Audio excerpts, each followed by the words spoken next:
నమస్కారం,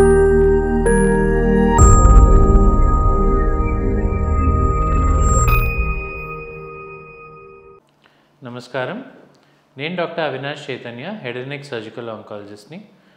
ఇవాళ నేను మీకు నోటి క్యాన్సర్ సర్జరీ తర్వాత ఏం జాగ్రత్తలు తీసుకోవాలి, ఎట్లాంటి కేర్ తీసుకోవాలి అని చెప్తాను. మీకు తెలిసిందే, నోటి క్యాన్సర్లో సర్జరీ మెయిన్ ట్రీట్మెంట్ ఉంటుంది.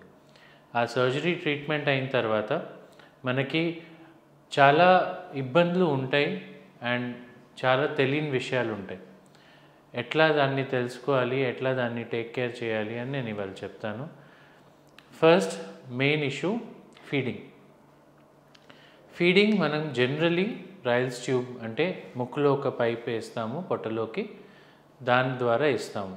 దానిలో ఏమేమి తీసుకోవచ్చు అంటే బేసిక్గా హై ప్రోటీన్ డయట్ తీసుకోవాలి.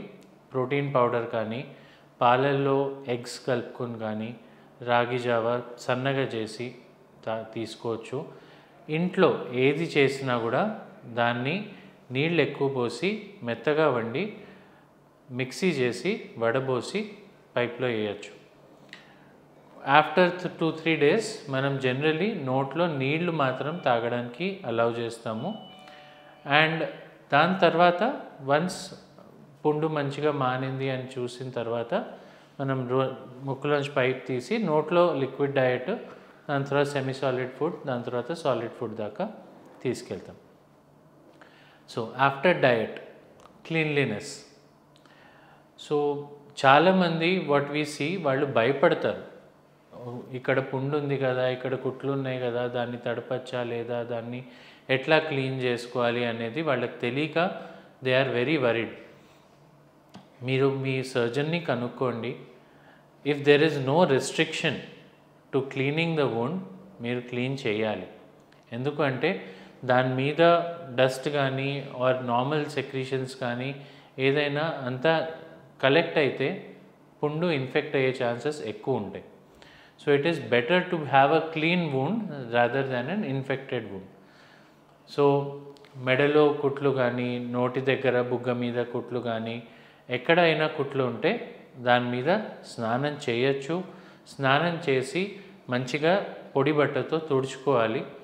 అండ్ దాని తర్వాత క్రీమ్ ఏదైనా ఇచ్చి ఉంటే sir or your madam, you can always go for the application of the cream. అది క్రీమ్ అప్లై చేసుకుని వూండ్ని నీట్గా ఉంచుకోవాలి. Neat and healthy wound is going to get healed faster. అట్లానే what all medications can you take apart from the normal medications which are given to you? మీరు sugar ఉంటే షుగర్కి tablets based on your sugar levels. ఇప్పుడు చాలామందికి feeding altered ఉంటుంది. Most of the time మనం నోట్లోంచి feeding తీసుకోము అండ్ రైల్స్ ట్యూబ్లో ఫీడింగ్ వెళ్తుంది కాబట్టి sugar tablet dosage may vary. So దాన్ని బట్టి you have to consult your physician. మీ డయట్ బట్టి, మీ షుగర్ లెవెల్స్ బట్టి మీ షుగర్ టాబ్లెట్స్ ముందర నుంచి ఏం వేసుకుంటున్నారో దాన్ని ఆల్టర్ చేసుకోవాలి. అట్లానే సేమ్ విత్ హైపర్టెన్సివ్ మెడిసిన్స్. చాలామందికి సర్జరీ అయిన తర్వాత డయట్ మార్పు వచ్చేటప్పటికి బీపీ లోగా ఉంటుంది. అట్లా లోగా ఉన్నప్పటికీ you have to take a dosage of antihypertensives which is much lesser as compared to previously. So ఈ అన్ని మార్పులు జాగ్రత్తగా మనం చూసుకుని మీ నార్మల్ డయట్ ప్యాటర్న్కి, మీ నార్మల్ ఎవ్రీడే ప్యాటర్న్కి వెళ్ళేదాకా ఈ కొన్ని మార్పులు చేసుకుంటూ ఉండాలి. And your medications will take care of the rest. దాని తర్వాత oral hygiene is also very important. నోరు ఏది తిన్నా కూడా, ఏది తాగినా కూడా you have to clean your mouth. ఎందుకంటే చాలాసార్లు సర్జరీ తర్వాత ఫ్లాప్స్ వేస్తాము, లేకపోతే కట్ ఎండ్స్ ఉంటాయి. సో దానిలో మనకి సెన్సేషన్ తెలియక మనం తిన్న ఫుడ్ నోట్లో ఉండిపోతుంది and that causes infection and smell in the mouth. So oral hygiene, నార్మల్గా మనం బీటాడిన్ లేకపోతే హైడ్రోజన్ పెరాక్సైడ్ గాగల్స్ ఇస్తాము. చాలామంది అవి వాడిన తర్వాత వన్స్ దే ఆర్ బెటర్, కొంచెం పుండు మానిన తర్వాత నార్మల్ నోట్లో పుక్కిలించడానికి వేడి నీళ్ళు కూడా వాడచ్చు. You don't need to use continuously Betadine or hydrogen peroxide.